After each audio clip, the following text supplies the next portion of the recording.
Hi you guys. Okay, so today, as promised, we're doing a Q&A video and we're gonna do personal stuff. We're gonna talk about decor stuff. I wanted to show you guys, before I put this necklace on, this is the one that I gave you guys the first access to before it launched on the 12th, so they're available now to everyone. But I wanted to show you guys, and I didn't do this in the video, and I was like, and so I was gonna put it on today, and I was like, I gotta show them. So the necklace has this piece, you know, like it comes with six different necklaces, and you can just like, you know, you make your, I already told about all of this, but you know, you just make it look however you want it, right?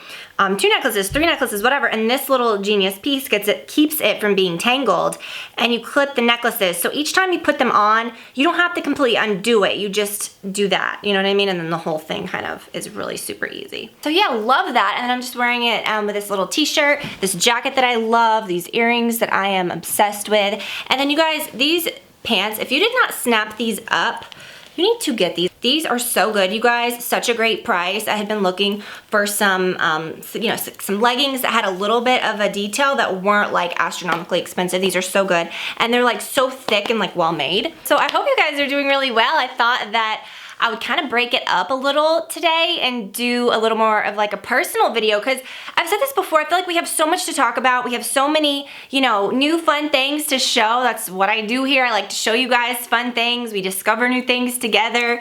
But sometimes I just want to like come on and talk and just like share and just talk.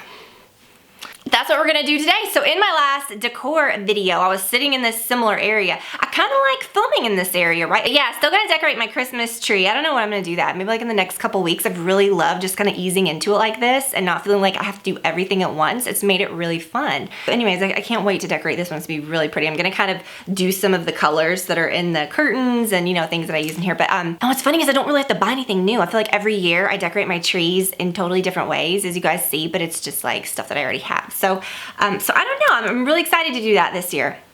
So in my last decor video, I told you guys, you know, as promised, months back, I was gonna do a decor Q&A, and I never did. And so I told you guys, you know, ask me the decor questions and some personal questions, and we'll mix it all up, because I think it's kind of fun to do everything. And like I always say, when we do these decor questions, or if I answer a question about it, if you guys are asking me, it's not because I'm like, oh, I'm an expert, let me help you. It's just because I like to talk about this stuff and it's fun.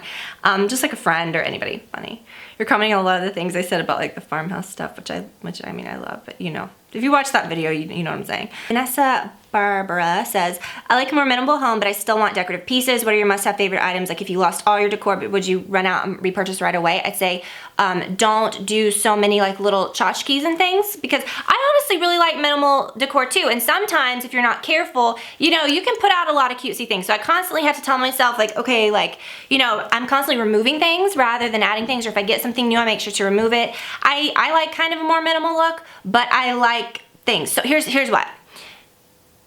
Don't put as much in the room, but get like big pretty pieces. Like those 2 urns are beautiful and they're like big, you know what I mean? Like make a statement with like larger items. So okay, so if you're minimal, if you want to make a big impact, I say focus on your light fixtures and focus on your furniture. So get like really cool furniture, whatever, things that I would say are a little more neutral, so that you can add layers to the room, and you can like maybe change up your pillows or do different things like that. Yeah, I would say my light fixtures are really just furniture items, you know? I mean, I hate to say that. I mean, that's obviously like what anchors everything, but I don't think that there's any like decor things that I would say are even must-haves, you know what I'm saying? I think like less is a lot more. So like I have a few big, beautiful mirrors. Gosh, a gorgeous big, like stand out, like focal point, like mirror, like a big floor mirror, like that giant one we have in our basement, or like these that we have on the wall in here. Definitely go for things like that. And then just kind of layer stuff in. I'm kind of going through and I'm just like focusing on the things that are questions, but obviously like, oh my gosh, all these comments, you guys are so sweet.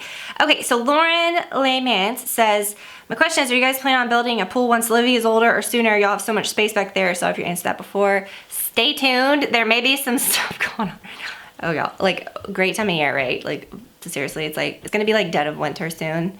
And yeah, I will continue to update. YouTube has like a new comment thing, or like a new thing. It's just, it's a little, okay. I want to paint my living room white. You said your entry hall is white truffle. How'd you choose that shade of white from the 8 billion choices. White truffle was just literally a color that we had used in the old house that I liked, that I was like, oh, well, I know I like white truffle. Like when we painted the foyer for the first time here, we painted over the gold sponge paint. I was like, yeah, just do that. And I like it. It's a good color. It works well with our trim color, which I have no idea what the heck it is. That's what you really have to kind of think about. Like, take your trim color into consideration, because sometimes like you can paint a really like a white that you think is a good white, and then your trim will then look gray, or your trim will look yellow. Listen, it's a thing. But I will say, in our family room when we painted it, and we painted over, you know, like the paneling that was in there, like the shiplap or whatever, like the upper part, which was like gold, and the shiplap was like this weird like yellowy cream color, and we just painted the whole thing white. It made such a huge difference, and you could actually see, I always say, anytime you paint, and I've said this so many times before, like we did in our foyer, anytime, anywhere in our house, if you paint a room white that has beautiful molding, the molding stands out so much more. So that room, which was odd, the family room, with like the shiplap on the lower half, and then because it's like a 2-story family room, and the top being white, you can see the crown molding better at the tippity top. It's just odd. So the color that we chose for that was alabaster, for Sherwin-Williams alabaster, and that's a really good one too. I don't like anything that looks too yellow. I don't like anything that looks too stark, and you have to take a lot of other things into consideration. Maybe take a sample of your trim color or something, you know what I'm saying, so that it kind of matches. Or I've seen some people just paint the trim and everything the same color, and alabaster is a really good color to do that with. Just maybe like, just make the trim like gloss, and then your wall flat or eggshell or whatever you want. There's a lot of questions. Laura Smith. Wow, these are actually pretty good. Some of these, you know, I feel like I've done Q&A videos in the past, so some things, you guys, I might have answered before. But so, personal questions. So she says, have you ever struggled with a mental illness? If so, how did you overcome it? I feel like I've talked about this before. I definitely have talked about this before. I'll just go through them. That is like super personal, but I said this before, I've never, and at the time, because I feel like there was a time in my life when I dealt with just extreme anxiety, and a lot of things were going on in my life around the time. I'll kind of elaborate on that in a second, but like something that I never went and like got help for, never went and talked to anybody about. I just kind of like dealt with it on my own, which probably wasn't the best thing to do. I don't think that's something and because I say that, I don't think that's something that everyone can do. I think that not everyone is the same when they deal with something. Like if someone has anxiety, it's not the same when maybe like someone else has, and it was just 10 times more debilitating for them. I don't think you can say, well, this person has anxiety, it's the same. Or don't talk about your experience because it's not the same as mine, so you can't speak on that. I should have definitely gone and probably talked to somebody about it. But with me, it really kind of kicked up around the time I was in college. I was so stressed out. I was in my last few years of college. I was like, I knew what I was doing I was good at, and I liked my major. I liked that I was doing education, but I just knew in my heart that's not what I want to do. You know, I knew, you know, Brad and I were engaged. We were about to start our life together, and I'm like, I am never gonna, like, what if I never find what I want to do? You know, you have all those thoughts, and there's so much pressure, I feel. I wasn't feeling any pressure from my family. There wasn't any pressure, like, with jobs and stuff. There wasn't any of that. It was more so myself, because I knew I wanted to be successful and do something I loved. That was my main thing. I knew I wouldn't want to do something if I didn't love it. And while I loved it, and I was good at it, and I just knew in my heart it probably wasn't what I was gonna do. I was working, student teaching. School was a nightmare at that time. Like, it was a lot. I always had a job during all of that. And it was just difficult. Around that same time, my best friend was murdered, and it was tough. I mean, and again, I think the next question, and I've spoke on that before, not in detail, but it says, what is one of the hardest things you've ever had to overcome? That was tough. It was just really difficult. I didn't want to leave the house. I was like, certain things would like trigger me, and like just knowing certain things that happened with her, and there was never a lot of answers there. I was really close to her, like her family and stuff, and so there's things that I knew about it and stuff, but it was just never talked about, or it was never told about, and like it was just never, I don't want to say closed. There was just never it was hard. It was hard. It is hard. I think about her every single day. It was a tough time, okay? There was a lot of other things too that were going on at the time that were fairly like new things that I felt kind of out of control with, things that were going on.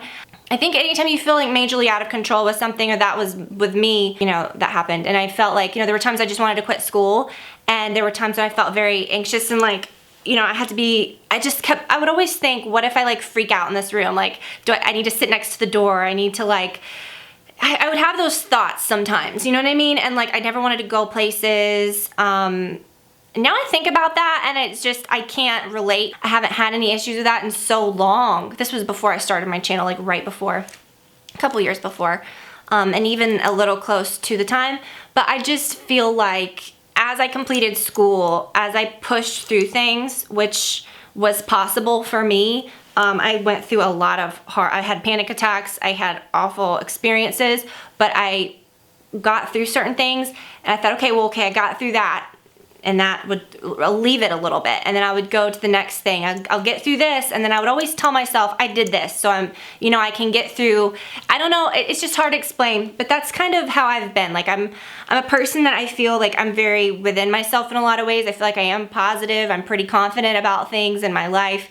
And I feel like I just would, I feel like I did a lot of helping myself during that time, which not everyone can do. And, but I totally fail at other things. So I'm just saying I was able to kind of push through that, although it was a very real and scary thing. And I think back to that time in my life and it was very dark. You know what I mean? It was just I just felt terrible all the time. Some people say, oh, well, this person has this mental illness. Why do they feel that way? They've got a wonderful life. I think that's crap because it can be so within your mind, within your brain chemistry. And it's obviously something that you cannot help without the help of something or someone else. But with me, I feel like it was more so things brought on by circumstances and I think that's why maybe I was eventually able to kind of fix it. Whereas like with some people, and I haven't had issues with that in years, do you know what I mean? And so many bad things have happened since then and I've handled them better, you know what I'm saying? There are people that actually struggle with things that they actually cannot help themselves out of. So, but that was a really tough time for me. Were you always so confident? No. You know what it is? I don't know. I feel like I was never this person that like, I was friends with a lot of people in high school. I was never like the most popular person and I was never like, you know, crying and had no friends. But I kind of tried to balance it all. There were some situations, like I look back on, it's kind of funny, like with really mean girls that I think at the time I was a little kind of just like, I would kind of look and I knew it was weird, that weren't so nice to me. So I kind of saw all these different sides of things. I don't know. And I feel like growing up, like I have a half sister who is, she's 6 years older than me. So when I grew up, I was sort of an only child because she would come over every other weekend and she was my sister. We were close. But, you know, I just feel like I was a little more mature about some things and like some things, you know, I don't know. I just feel like I was always like exposed to different things and my family always made me feel confident. I was never like, you know, I don't know. I feel like everyone always told me that I was smart and that, you know, I was never like picked at about my looks by any family members, which I think is so important.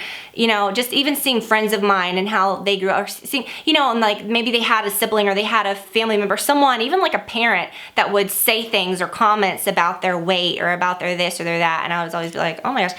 And that stuff sticks with you, you know? So I'm very thankful that I never had any of that. So I think that really helps. And I think that, I don't know, and then I feel like now, of course there are things, like you can't go through life and say, oh, I'm just so confident, everything's great. But I guess what it comes from is that like, even so much so, being on YouTube taught me even more, it brought out even more confidence. Because I've never thought of myself like, oh, I look so great. I've never thought I was like super attractive or super this or that. I don't try to be like this perfect looking person. I accept my flaws and I think it's beautiful. I think other people's flaws are beautiful.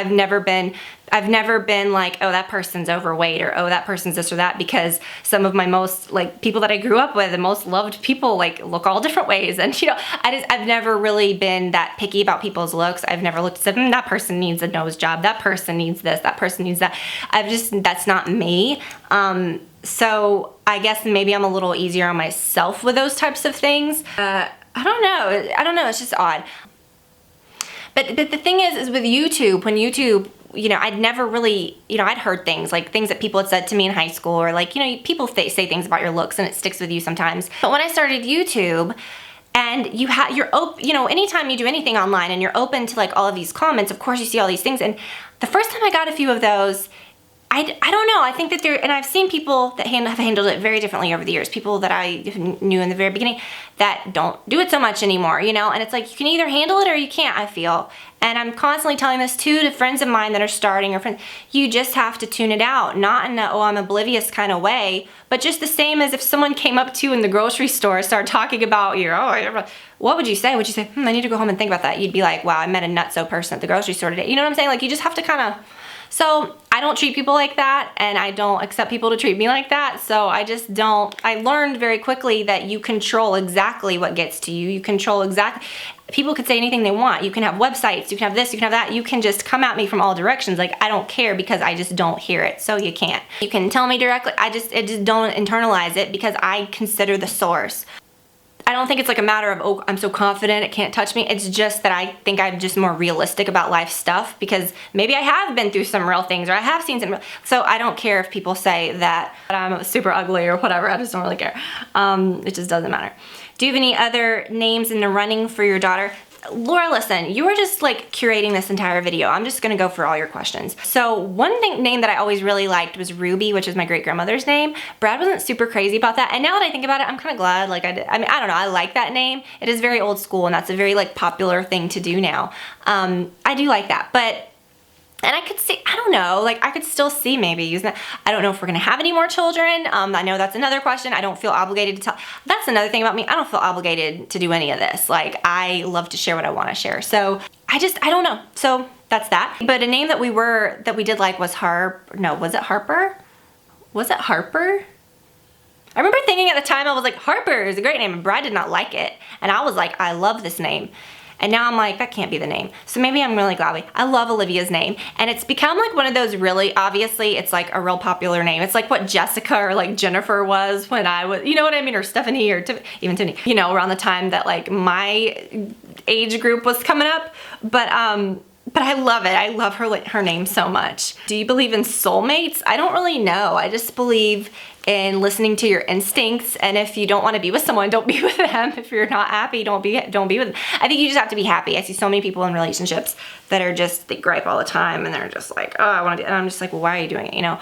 Or people that are with somebody, but they're just not making the best of it, or not, that sounds so bad, but like, but what I'm saying is, and I've said this before when I've talked about relationships and stuff, Brad and I are very happy. We have issues just like everyone else. We pick at each other. We don't always see eye to eye, but at the end of the day, we're like best friends and like so attracted to each other and are crazy about one another. And I can tell you for a fact, if I was moping around and saying, oh, well, he needs to be, I wouldn't get that from him. So I'm saying you have to give it 50-50. Like, if you want that perfect relationship, I feel like I've said this so many times, if you want such a good relationship, you dream of someone treating you like a princess and being honest to you, then don't be a complete nightmare to them. You give what you want to get, but at the same time, like, if you can't fix someone that's a complete nightmare themselves, so move on. Do you know what I mean? So I don't know. I don't know about soulmates. I just feel like it is crazy how things work out when you think about it. Tell us something about you we don't know. There's a lot about me you don't know. What could I say? Brad and I always say this. We're like, what would your like super annoying Jeopardy story be? Like, if you went to Jeopardy, my biggest nightmare would first of all be being on Jeopardy. I really want to do Wheel of Fortune, or even like Family Feud, or like something. My friend and I were talking about Price is Right the other day. Jeopardy would be my worst nightmare. But besides that, my biggest nightmare would be going on Jeopardy and actually winning, which, you know, and then having to come up with a new story every week. Like, I would throw the game just so I wouldn't have to come back and come up with another story. This girl says, am I the only one who hates Christmas? I have no idea what's wrong with me. I hate Christmas decor and I don't feel festive. I love Halloween, but Christmas, I just throw a tree up with lights. Well, girl, you're doing a little something, but if you hate it, I mean, yeah, you're the only one. No, I'm kidding. What's the paint color? A lot of people ask, oh, today it's like awful. It's Benjamin Moore Clay Beige, and it's almost like a grayish, it's like a grayish, but not so like cool, trendy gray. It's like a pretty, just like pretty French beige, a little bit of gray. But currently it's mixed with like wallpaper glue because I took the wallpaper down and then like wiped the glue off. So it almost has like this little like faux finish effect. It's odd, I know. I don't know what I'm gonna do with the walls, but I think they're fine. Everyone that comes over and like sees it's like, I think it actually looks really good. Like don't even, oh my gosh, Megan, I love you. She says, I love your energy, but sometimes in the past year, your fast talking has annoyed me at times, but I've been subscribed to you over 7 years, and I think it's clearly not that annoying. But today your fast talking actually made me laugh out loud, and I've been in a funk, so it felt good to laugh. Thank you for being you. Girl, thank you for sharing that. I'm so happy that I didn't annoy you today.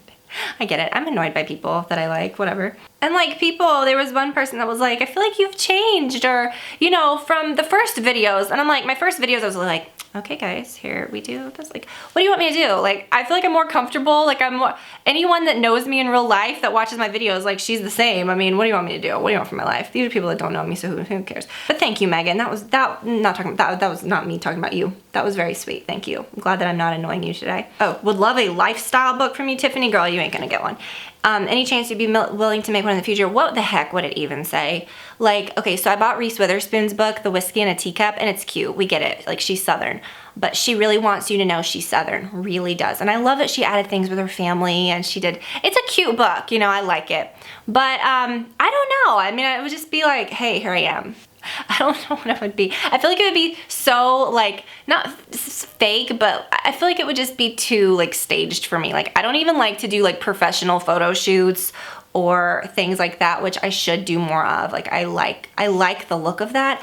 I just am physically uncomfortable. Like, it's just not my thing. Do you know what I mean? So doing a book would be a literal nightmare for me. I like to just share things on here, you know? Something you say is the #1 thing you should do for yourself in regards, or do your, oh, I read that so wrong. Okay, let me start over.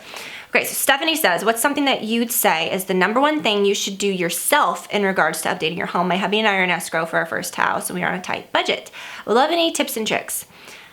Okay, so things that you can do yourself. So our first house, I feel like, was kind of our guinea pig, and we've done things ourselves here too, but like, we did a lot of stuff to our kitchen ourselves, which was fine.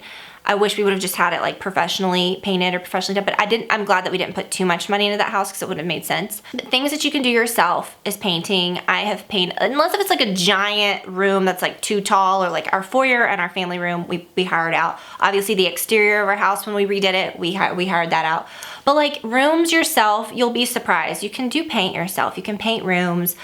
Brad's done flooring when he redid our stairs, and Brad had never done any of this kind of stuff before. He even like laid hardwoods on that little like landing part, and I think we're gonna do that soon to the upper part of our hallway. In our hallway, we're gonna do that. We can do that ourselves. But there's so many easy products that you can do. There are beautiful, oh my gosh, we went to a home tour over the weekend, and there was a wall where they had done, like in our family room, we have like legit like giant like shiplappy planks. But you can buy little wood stick. They're like little sticky wood things, or don't even spend the money on that. Buy just very thin wood planks and just use a little nail gun. And you can just do that to a wall and then paint it, like plank the back of one wall, you know what I mean? Or I would say hold off on kitchen stuff. I think that when you talk about a kitchen, I think it's one room that you should update. You don't have to do anything crazy, but I do think it's worth updating. Save your money for that, for something professional, because kitchens, I feel like, really do kind of need to be done professionally. Like if you're gonna redo the cabinets, I think that should be done by a professional. A lot of tiling stuff you could learn to do yourself though, like the backsplash. We did that in our last house. That was pretty easy, but then we changed it. I mean, it's just, see, that's the thing. It's just, don't jump into anything too quickly either. I've learned that. We lived with a lot of like things that I didn't love in this house for years until we changed it. Like we're still changing things. So paint makes a huge difference. Do that. Do some little accent walls like that. Oh, and light fixtures, but I don't want to say that because like if you know an electrician, like my dad's an electrician, any big stuff that we do, we would like hire out, or like, you know, or like anything major. Like I don't want my dad like up on a big ladder, like doing something crazy. Like we'll hire somebody out. But like, you know, changing basic fixtures and stuff, I'm not telling you to do that. Hire an electrician to do that if you're not comfortable. My dad taught Brad how to do stuff like that, and you know, change out light fixtures, like do things, but hire an electrician if you're not comfortable doing that. Okay. This one I've gotten a lot, and I haven't really addressed it a lot because or pretty much, I think I have addressed it once, but okay, so she says, are you still building a new house? What are your plans for your current home? Keep, rent, or sell? Making sure I didn't miss any announcements. So as you guys know, like we have rental properties, like we kept our old house as a rental property. We got into it and really enjoyed finding, you know, other things that were affordable that you could like make into rental. It was just something that it's just something that is nice. It's something that's a great source of income. And it's something that anyone can do if you start out on the right foot and don't overextend yourself. You see so many people that say, oh, I got pre-approved for this amount or whatever. They're going to like push it to the limit and get something they can't afford. So when we bought our first house, we like cut that in half, if even that. And then we were able to save a lot of money. We were able to live there, save a lot of money. We didn't have to sell it to buy this. We bought this super low. Again, same deal. So you can buy other things. You can get things paid for quicker. So that's something to keep in mind. You'll never get ahead if you just push yourself to the limit all the time. So living here, we're in such a good spot here. We love our neighborhood. We love our area. The schools are wonderful. So we were like, you know, we could maybe do that again. We could find, you know, a new place. We could, you know, we're comfortable to where we could do that. Our house now is so nice. Like I feel like we've done so much to it that if we were going to move, it would have to be something a lot different to justify the move. Do you know what I mean? I feel like you're kind of at that point where, well, if you were gonna move, it would kind of be the same unless if you just blew it out and went nuts. In which case, I don't really care about doing. I don't really want more space. We don't need more square feet. We don't need more space. But sometimes, you know, we were like, well, maybe we could get like a bigger lot or just a private area. I don't know. I really like where we live. I mean, we do live in a neighborhood, but we have a beautiful lot and everything, you know, whatever, but you get caught up. So we did the process. We had this, and I'm not just saying, oh, we went out and did this. Like this was something that was over a long period of time. We went and we found our lot and we were designing the house. We were doing all this stuff and I did not want to share it. You guys know I don't share things. Like I'm not even sharing a lot that we're doing. But it's like until it's certain, you know? So I shared it. And then soon after that, we realized that the lot itself, the way it was made, the way certain things that it backed up to would keep us from doing certain things that we wanted to do with it. And then there was these massive rainstorms that came after that. And we saw that in the back, there was a huge drainage nightmare that really kind of put a damper on everything. It was just kind of a long process that then we thought, you know, it may not be the smartest thing. We were designing the house and thinking, oh, well, our current house has this. Well, we can't, you know, I want to have a tub that's as nice as ours now. You know, I want our kitchen to look as nice as ours. And I'm thinking, why are we even doing this, you know? Long story short, it was nice because we ended up coming out pretty good on the lot. Everything was fine with that. But it really kind of made us think, you know, when we were looking for a spot, we were like, we've got to stay in our area. And then it was just kind of like, what are we doing? You know, so I feel like we really checked ourselves and we realized that because we've kind of done all those things, like I mentioned before, you know, living within your means and not going nuts and, you know, trying to make smart decisions and stuff, I do feel like we just have such an opportunity to do whatever we want here and to move one day if we want to, but to really like enjoy ourselves and not set ourselves up for this like life of massive stress and to just try to be smart. And some people might say, well, that's easy for you to say if you've got, you know, this or that, or you might make more money or you might do this. Well, nobody really knows anybody's situation, but I will say, no matter how much money you make, you can start yourself off the exact same way. Don't overextend yourself. Set yourself up in a way, you know, I went to a school where, you know, I knew that my parents weren't gonna pay for some crazy school. I got a scholarship and I went to a school where I went to a community school, which is, I mean, it's a university, it's like a nice school now, but I'm just saying like, I wanted to go off and go to some big school and do all this. Well, that would have been more expensive for my parents. I didn't want to get loans. I wanted to go to a school where I could use my scholarship and not pay a penny. Do you know what I'm saying? Like, so we don't have student loans. We both did that. So you have to think about stuff like that too. Just don't set yourself up to do that. And you don't have to have the most showy place or this or that. You can make anything beautiful and you'll be so much happier. I know people that have like crazy showy homes that are like, ugh, but they're just stressed the hell out because they can't afford, and it's like, don't do that to yourself. Like, nobody's impressed, you know what I mean? Do exactly what you want to do and just set yourself up for a happy life, you know, and you can do that no matter how much money you make. Okay, your home is beautiful. One suggestion. She wants me to put the chairs on this side and switch them with the bench on that side so you can see that better. Well, if those were on that side, then you couldn't see over them to that, you know what I mean? I like to see that pretty bench, and part of it is because you come in from over there or over here. You know what I'm saying? You come in from that way in the kitchen, so I like to be able to see the table. Do you know what I mean? I don't know. Either way would be pretty. Y'all are so sweet. I love you guys so much. Like, literally, I wish I could like read all these comments and just tell you guys. And then someone else again asked about the picture that we put, and then I hated that because I posted that dang picture and I was like, But yeah, I mean, we're doing something a little different. Not with that, but we're continuing with something else. Not with that place, or not saying, oh, we're gonna move. One day we might.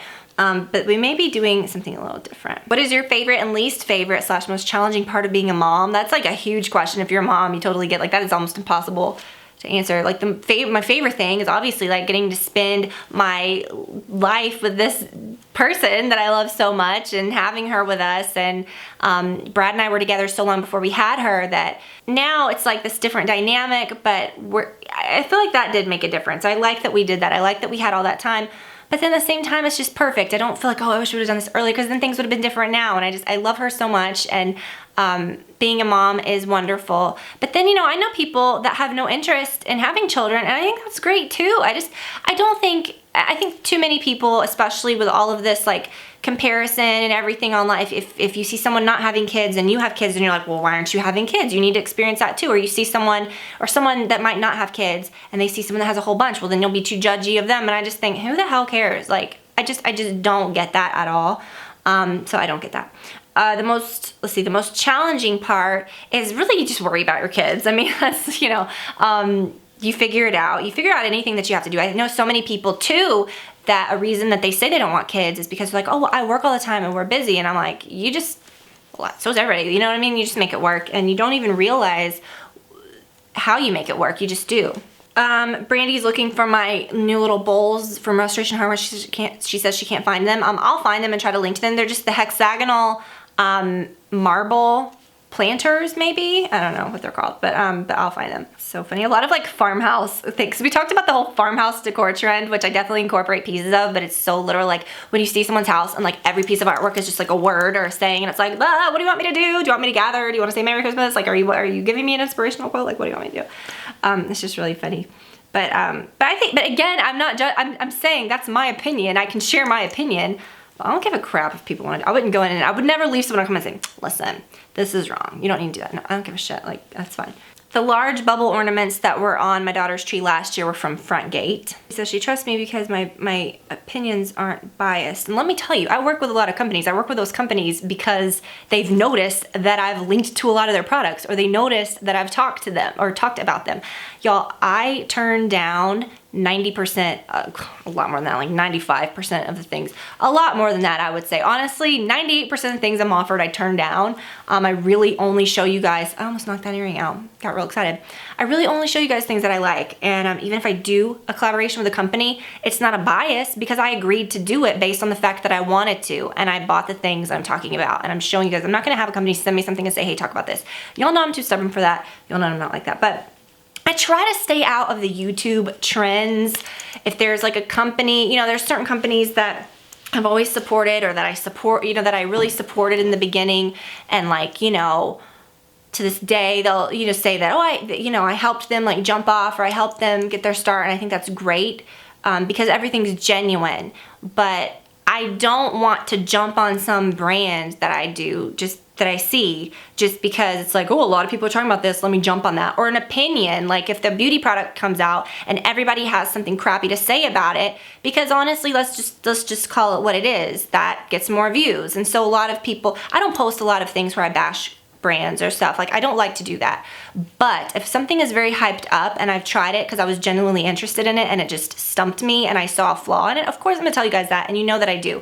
But I don't jump on a lot of brands just because they're like YouTube-y. I love to support different brands and things. Like, I'm not gonna try a brand just because everyone on YouTube's using it and they're like, well, why don't you use that? You need to use that because everybody else is. And it's like, well, I just have never thought of getting it, or I'd never have thought, oh, let me go buy that, or even just saying, oh, I'm gonna support this brand or this person just because of, well, no, I just literally want to buy things and show you guys things that I like or that I'm genuinely interested in. Do you know what I'm saying? I don't want to ever steer anybody wrong. Cool. This video is gonna be so long, but whatever. I hope that you're just like enjoying. All right, Q&A question. Emily Fender, my boyfriend and I are about to close on our first house. Yay, it's hard to find the urge to want to decorate all at once, but obviously not practical. We both had apartments before, so we're not we're we're not fully starting from scratch. Do you have any suggestions on where to start, where to splurge and save things? Okay, so if it's like, it's your home, like your clothes, you're gonna want to like go in and say, oh, I hate this, I hate that, I want this in the kitchen, this bathroom needs to be done. Like, no girl, just enjoy your house, like live in the space, figure out exactly what you want, save up your money to do those things, because things that you're doing to your house is an investment. You don't wanna like cheap out and do something just because you're like, oh, well, we can afford this, we'll just do this in the kitchen, and then have to tear it out in a couple years when you have the money and you really want to change it. So if you've got furniture that you've got that you can kind of just use for now, or things that you just really hate, don't bring them with you. Don't like force yourself to bring them to your house, because once you do, they're hard to get rid of. But live without for a while. Like, have some rooms that are empty. Like, don't feel like you have to fill it up all at once. Buy yourself a really good bed. Really do like some research, you know, buy yourself a good couch, and just layer things in as you go, things that really speak to you, things that you love. If you do see a room in a catalog that you love, that you can afford, you're like, yeah, like give me that, then great, like do that. But just don't feel like you have to fill everything up so fast. Don't feel that pressure. And again, like I said to someone else earlier, painting just makes such a big difference. And do those little like easy updates that you can do that do make such a big difference. But start slow, you know what I mean? Because so many things that we bought in our first house, I think I could probably think of like 2 things that we still have that I absolutely love, and 2 of them are in this room right now. And I'm like, what, 35? The other day I like said I was the wrong age. I don't even know how old I am, 34. I just now, in the last like year, have bought tables for myself. Like, I always use my grandmother's hand-me-down tables. She had this beautiful dining room table that we still have in our basement. I had one of her really old, like it was a legit antique, like over 100 years old table that we used in our kitchen. I think before that in our old house I had one that was like a hand-me-down from my mom. It wasn't because I could have gone out and bought things and, you know, changed things a million times, but I just didn't. I was happy with those. And I love that I waited and really got good things that I wanted. So there's that. Just take your time. Okay, so Love Sparklefly says, how do you manage all this stuff and keep things decluttered? And she remembers me talking about the Marie Kondo book, The Magic of Tidying Up.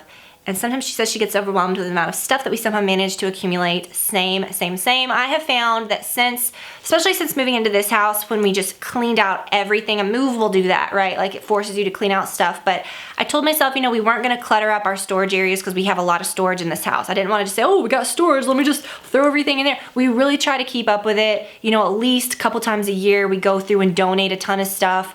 And I try not to accumulate that kind of stuff, but after I got pretty organized, I really don't junk up a lot of things because I feel like everything has a place. I can get a little cluttery sometimes, like on my bookshelves, or, you know, in certain places, too many things I'll have out on the counters, and then like once every couple months, I'll just wipe everything and like take it all down and then put it up in different ways. That's why a lot of times you find that my things look a little different, because I'm constantly just like editing and changing things because I love that. And I think it's fun. I love kind of, and it's a control thing. I know, I will say it. I'm fully aware. It's fun to like create a beautiful space, and it's because it makes you feel good. So yeah, I just constantly like edit yourself and take things down, and don't have the guilt of, oh, well, I bought this, so I need to put it somewhere.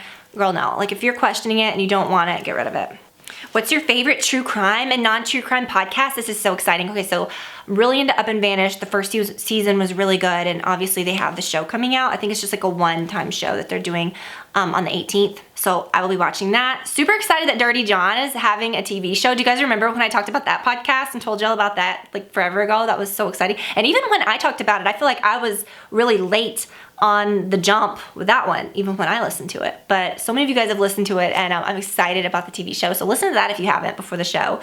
But Up and Vanished, I really, really enjoy. I really like season 2.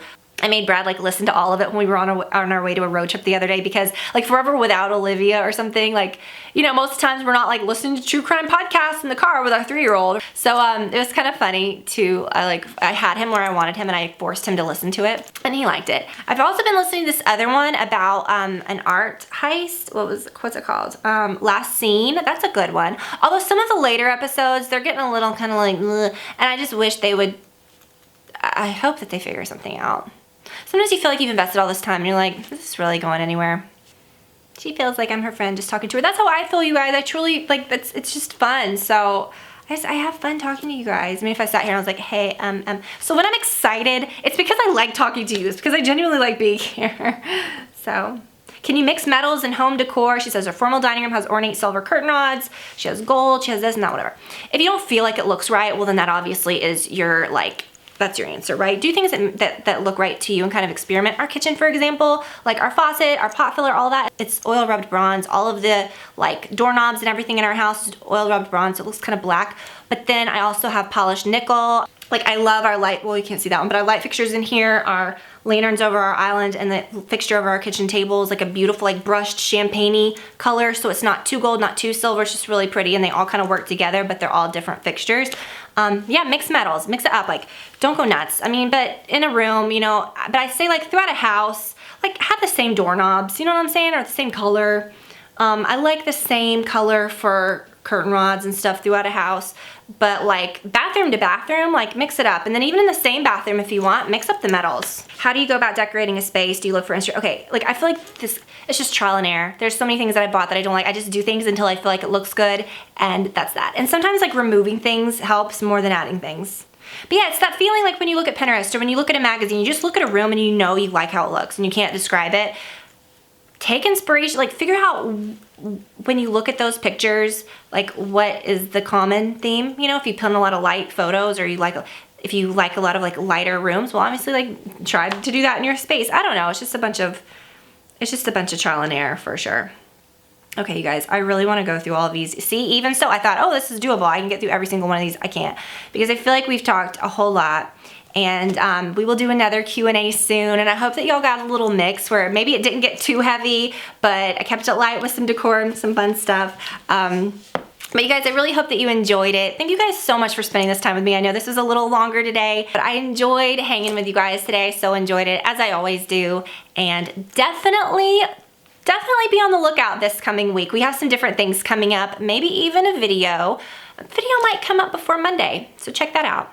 And then we might even have an extra video at some point during the week. So lots of fun things coming up, you guys. Love you so much. Thank you for watching as always, and I will talk to you guys very soon.